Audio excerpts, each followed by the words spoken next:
Herkese merhabalar. Yeğenim benden bir çanta yapmamı istedi. Ee, Ünlü bir mağazada görmüş bu çantayı. Orada sedef bir pullu çanta vardı ve kumaşın üzerine yapılmıştı. Şimdi sedef pullardan bulamadım. Şöyle pullar aldım. Sedef gibi parlıyorlar. 100 gram kadar aldım. Arttı. Yani küçük böyle portföy çanta. Bir de şöyle bir çanta aldım portföy. Ona da yapacağım bir şeyler. Şu çantayı da çıkartır 100 gram. E, En boy ölçüsünü falan her şeyi veriyorum size. Size mantığını anlatacağım. Bu benim esasında alanım değil. Ben çanta işini çok bilmiyorum, bu işleri yapmayı. Çok da iyi yapanlar var. Ben yapmışken dedim size de bir anlatayım en azından. Hani belki benim gibi bu işte acemi olanlar da belki onlar da yapmak ister. Ama çok şirin oldu bu arada. Hani ben tahmin etmiyordum bu kadar tatlı olacağını. Gayet hoş oldu. Şöyle içi de böyle oldu. Buhar tutacağım şimdi içine. Şöyle şuralarına. İki tane şöyle yuvarlak ahşap sap aldım. Bunları oraya geçirip diktim. Onları anlatıyorum size nasıl yaptığımı. Yani burada böyle çok detaylı bir çalışma değil. Başlangıçlarını gösterdim. Kesme başlangıcını gösterdim. Şunların başlangıcını ve nasıl dikeceğinizi gösterdim. Küçük küçük detaylar verdim. Siz çok daha iyisini yapacaksınızdır eminim ki. Şöyle şundan bahsedeyim size. Esasında sanıyorum esas olay bu. 39 tane zincirle başladım. Bunun sonunda 32 santime ulaştım. Şuradaki bölümde 22 santim oldu. Polyester bir ip kullandım. 3 numarada tığ kullandım. Alacaksanız 2 numara ip alın. Kalın olmasın ipiniz. Şimdi mantığını anlatayım size. Sonra da adım adım küçük böyle notlarla size nasıl başladım, pulları nasıl taktım onları anlatayım. 39 tane zincirle başlıyorum. Bir sıra tekli trabzan yapıyorum. Önce birinci sırada, sonra ikinci sıram pul sırası. Tekli sayılar lazım. Eğer bir dolu, bir boş, bir dolu, bir boş yapacaksanız çift sayıya ihtiyacınız var. Ben üçüncülere pullarımı taktım. Yani iki tane ikili trabzan yaptım, bir tane pul taktım. İki tane ikili trabzan yaptım, bir tane pul taktım. O yüzden tekli sayıya ihtiyacım vardı. Daha küçük pullarınız varsa bir ikili trabzan, bir pul, bir ikili trabzan, bir pul da yaparsınız. O zaman çift sayıya ihtiyacınız olur. Önemli olan mantığını anlatmak. Artış sıramız var. Artış sıramızda da ben tekli trabzan kullandım. Sık iğne de yapabilirsiniz. 6 tane artış yapıyorum. Arttırma sıramda. Bir tane başta arttırıyorum. 4 tanesini buralarda ortalarda arttırıyorum. Şöyle sırayla, bir sayısı yok. Bir de sonda arttırıyorum. 1, 2, 4 tane de ortada. Sonra yeniden pulumu yerleştiriyorum. Yani 13 pulla başlıyorum. 45'e çıkartıyorum. Sonraki sıra 15 pul oluyor. Sonra 6 artış yaparak 51 elde ediyorum. Ondan sonra 17 pul oluyor. Sonra 57 tekli trabzan yapıyorum. 19 pula çıkıyor. Zaten size Instagram'da da paylaşmıştım. En başına da koyacağım. Oradan da alırsınız kendinize. Artış sırası ve sayılarımız, ikili trabzan sayılarımız burada.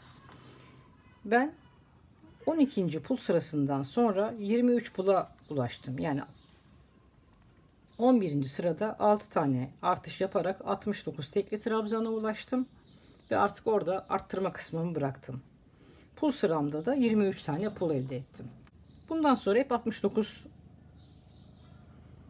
zincirle devam ettim. Ve 23 tane pul sıram oldu. Hiç değiştirmedim bunu. Ama arttırmalar bittikten sonra şöyle daha keskin bir düzlük oluştu burada. O yüzden de başta ve sonda birer tane kesip ortada kestiklerimi arttırdım. Yine aynı sayıya elde ettim yani. 69 olacak hep. Başta sonda eksiltip ortada birer tane arttırdım. Eğer öyle yapmak istemezseniz, hani ben kesip uğraşmayayım derseniz, daha şöyle oval bir çanta elde edersiniz. Yani şuradaki şu görüntü olmaz. Tamamen oval olur. O zaman da hiçbir şey yapmadan direkt 69'la gidebilirsiniz. Ne arttırıp ne eksiltip. Önemli olan aynı sayıda devam etmek. Şimdi bunu size vereceğim ben. Şöyle fotoğrafını en başa koyarım. Oradan çekersiniz kendinize. Hadi gelin başlayalım. Anlatmaya çalışayım size. Umarım beğenirsiniz. Yapacakları şimdiden kolay gelsin. 39 tane zincirimi çektim. Şöyle bir tane de fazla çektim. Ve hemen bir tane tekli trabzan. Bu sıra sadece tekli trabzan yapıyorum. Sonra pul sıramla başlayacağım.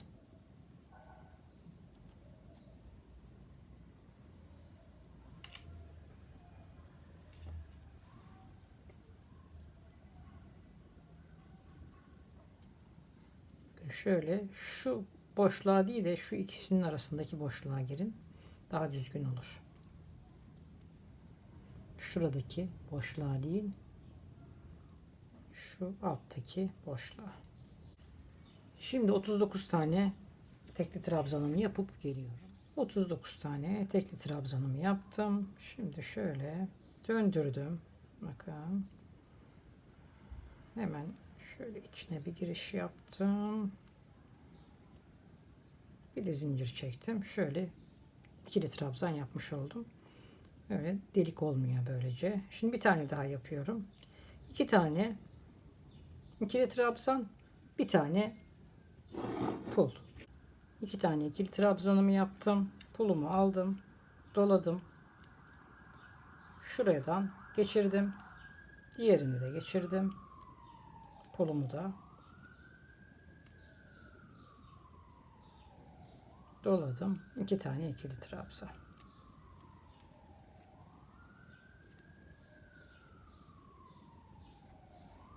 İki tane ikili trabzan, bir tane pul. Doladım. Pulumu aldım. İster önden çalışın, ister arkadan. Ben böyle kolayıma gitti. Pulumu taktım. 2 tane ikili trabzan. Bir tane pul. 13 tane pul yerleştireceğim buraya. Geçirdim. Pulumu da geçirdim. 2 tane ikili trabzan. Bu şekilde sıra sonuna kadar gelelim. Sıra sonunda görüşürüz. Şimdi 13 tane pulumu yerleştirdim. Şimdi 6 tane artış sırasındayım. 3. sıradayım. 45'e çıkartacağım 39 olan sayımı. Ne yapıyorum? Şöyle bir taneyle yukarı çıktım. Bir tane tekli trabzan en başa yaptım. Doladım. Aynı göze bir tane daha yaptım. İlk artışımı yapmış oldum. 2 tane artışım var. Devam ediyorum. 1 2 Burada bir saymıyorum. Bakmayın saydığıma. Bu araya 4 tane arttırma yapacağım. Şimdi buraya 1 diye sayıyorum. 6'yı tamamlayacağım. Bir tane yaptım. Şuraya bir tane daha arttırıyorum. Şimdi aynı göze bir tane daha. İkinci arttırmamı da yaptım.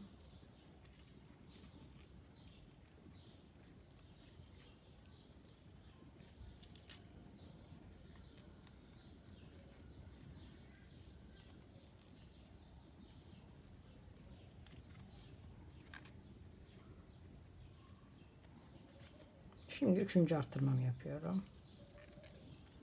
Aynı göze bir tane daha. 3 tane arttırdım şimdi. Devam ediyorum.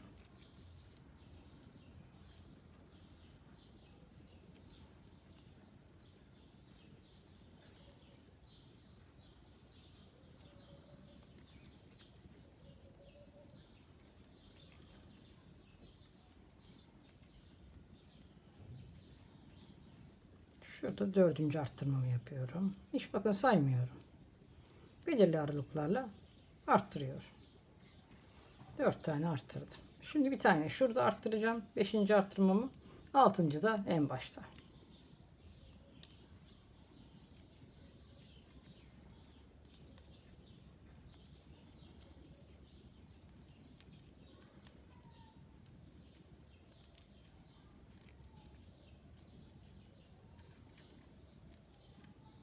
Şurada bir tane daha arttırdım. 5 etti. En başta, yani şu anda da en sondaki zincirimin üzerine de 2 tane arttırma yapacağım. 6 tane yapmış olacağım. 2 sırada bir 6 tane arttıracağım yani. En baştakine ne yapıyorum? Bir tane daha. Şöyle yukarı çıktım. 6 tane arttırmamı yaptım ve sayım 45'e çıktı. Şimdi yeniden pul yerleştiriyorum.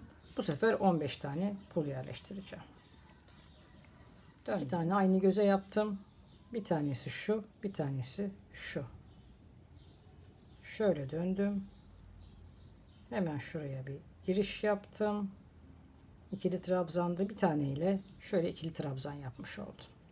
Hemen buraya bir tane daha ikili trabzan yapıyorum. Üçüncüye pulumu takıyorum.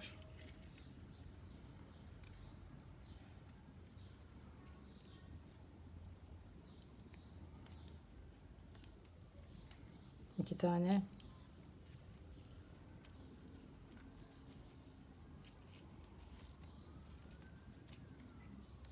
Pulumu takıyorum. 2 tane örüyorum.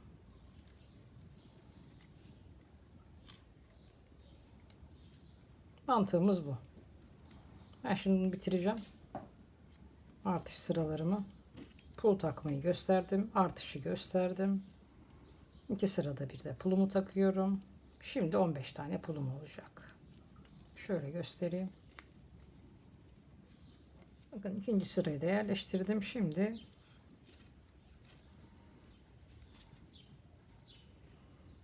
arttırma noktamdayım. Bir, aynı göze bir tane daha. Ve şimdi arttırmaya devam ediyorum.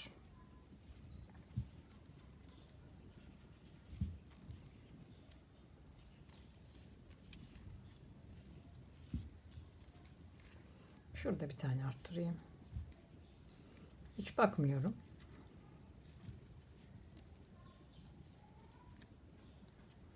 Şu an ikinci artışımı yaptım.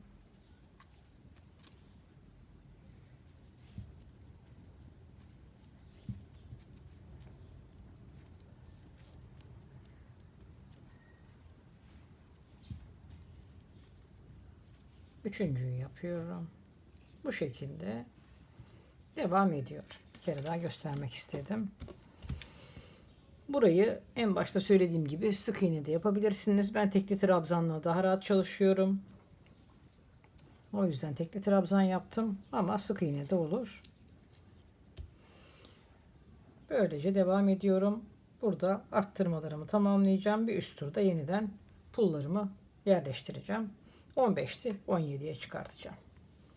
6 sıra yaptım. 1, 2, 3, 4, 5, 6, 23 tane pulum var. 69 tane de burada ikili trabzanım var. Şimdi aynı mantıkla devam edeceğiz. Şuradaki bölüme gelmek için. 32 santime gelmek için yani. Ne yapacağız ama? Gene bir sıra tekli trabzan, bir sıra pul. Bir sıra tekli trabzan, bir sıra pul. Sayılarımızı aynı tutacağız. Şimdi burada kesmeye devam edeceğim. Aynı sayıları tutacağım ama buralarda başlarda keseceğim. Şurada bir tane arttıracağım. Şurada bir tane arttıracağım. Şurada bir tane keseceğim. Onu hangi sırada yapacağım? Tekli trabzan sırasında. Aynı burada yaptığımız mantıkla arttırma sırasındaki gibi. Şimdi eksilteceğiz. Arttıracağız. Ama 69 tane trabzanımızı sabit tutacağız ve 23 tane de pulumuzu sabit tutacağız. Şimdi nasıl eksiltiyorum? Şuradaki ilk zincirimden sonra burayı biliyorsunuz tekli trabzan yapıyorum. Bu tekli trabzan sırasında ilk başlangıç kesmemi sık iğne yapacağım. Şimdi ilk trabzan gözüme bu zincirim. İlk trabzan gözüme giriş yaptım. Yanındakine de giriş yaptım. 3 tane gördüğünüz gibi burada zincirim oldu. Hepsini birden çıkarttım ve bir taneye düşürdüm. Yani 2 tane trabzanımdan bir tane trabzan çıkarmış oldum. Bir tane eksiltmiş oldum. Şimdi burada yeniden tekli trabzanımı devam ediyorum. Orada tekli trabzanla yaparsam fazla kabartı oluyor. Onun için sık iğne ile yaptım. Şimdi belirli yerlerde bir tane arttıracağım. Bu başlangıçta bir inşaat sesi var. Kusura bakmayın. Şimdi burada başlangıçta mesela şöyle 4 parmak kadarken ya da 5 parmak kadarken bir tane arttırıyorum. Hiç önemli değil. 2 tane arttıracağız. Şimdi yeniden gidiyorum. Sonuna gelmeden de bir tane arttırıp en başta en sonda bir tane eksilteceğim. Şimdi şuralarda bir tane daha arttıracağım. Şuraya geleyim. Bir tane daha arttırıyorum. Bir şurada arttırdım. Bir şurada arttırıyorum. Şimdi sonda eksilterek yine 69 tane olan sayıyı sabit tutacağım. Sonraki sıra ne yapacağım? Pullarımı yapacağım. Orada hiçbir şey yapmıyorum. Yani tekli trabzan yaptığım yerlerde bu işlemi yapıyorum.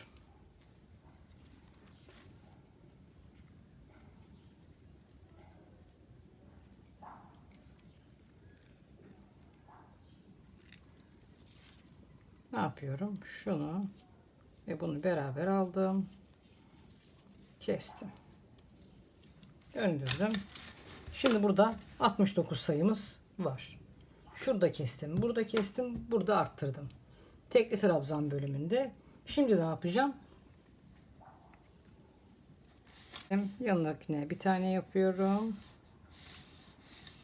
Ve pulumu yerleştiriyorum. Kaç tane pulum olması lazım? 23 tane pulum olması lazım. Aynı şekilde çalışıyor. Bu şekilde de burayı bitirelim. Ben 5 sıra daha böyle çalışmışım. Sizin kendi ipinizin durumuna göre onu belirleyeceksiniz. Burada böyle şöyle bir hattımız olacak. Başa geldiğinizde ve sona geldiğinizde 2 tanesini bir alıyorsunuz. Burası da bakın böyle bir düzlük var. Burada da böyle bir düzlük var. Bunu ben şimdi bitiriyorum. 5 sıra daha yapacağım. Ondan sonra şu saplarını yapalım ve nasıl diktim onu göstereyim. Pulumu yerleştirdikten sonra ne yapıyorum dediğim gibi. Bu sırada hiçbir şey yapmıyoruz. Pulumuzu yerleştiriyoruz. Bölümde de bakın şu mesela bir şuraya batacağım, bitireceğim. Döndüğümde yeniden 2 tanesini beraber alıp keseceğim. Bitiriyorum, geliyorum. Bitti. İstediğim sıraya geldim. 1, 2, 3, 4, 5, 6, 7, 8, 9, 10, 11 tane pul sırası oldu. Üçüncüye başladım. Çok az kullanacağım ondan belli. Şimdi sadece hiçbir şey yapmadan direkt tekli trabzan yaparak bitiriyorum. Kesme, arttırma yapmıyorum. Sonradan da askılarını yapacağız.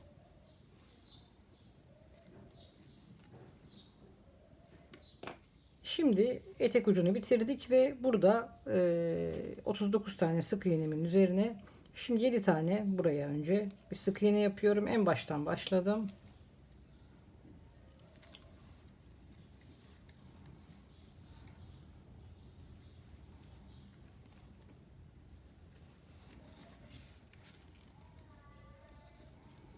Bir, iki, üç, dört.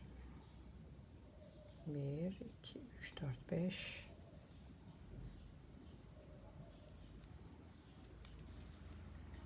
6, 7.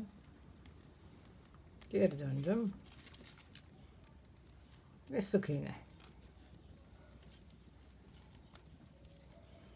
Bunu ne kadar yaptım? Şimdi söyleyeyim size, şöyle bir göstereyim. Şöyle 9-10 sıra kadar sık iğnemi yaptım. Bakın hafif dönüyor. Sonra gerekirse kenarlardan sabitleriz. Yani dönüp burada birleşsin. O şekilde tamamlayın.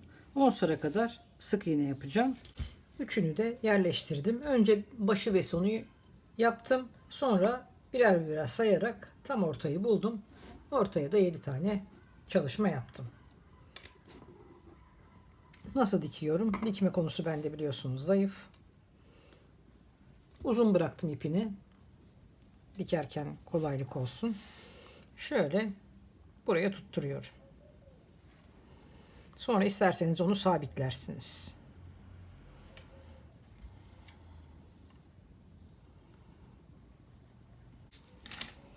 Buradan dikiyorum.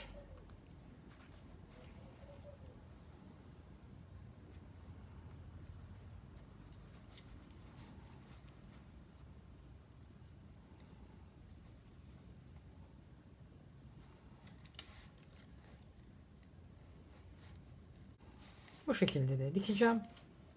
Buradan şuralardan biraz daha şöyle sıkıca tutturacağım. Ondan sonra da şuradaki sadece şu bölümleri dikeceğim. Bunu bir dikeceğim. Sonra bunu dikeceğim. Şöyle. Ve sonra bunu dikeceğim. Buraya. Şöyle. Biraz bunlar da böyle burada bombeli duracaklar.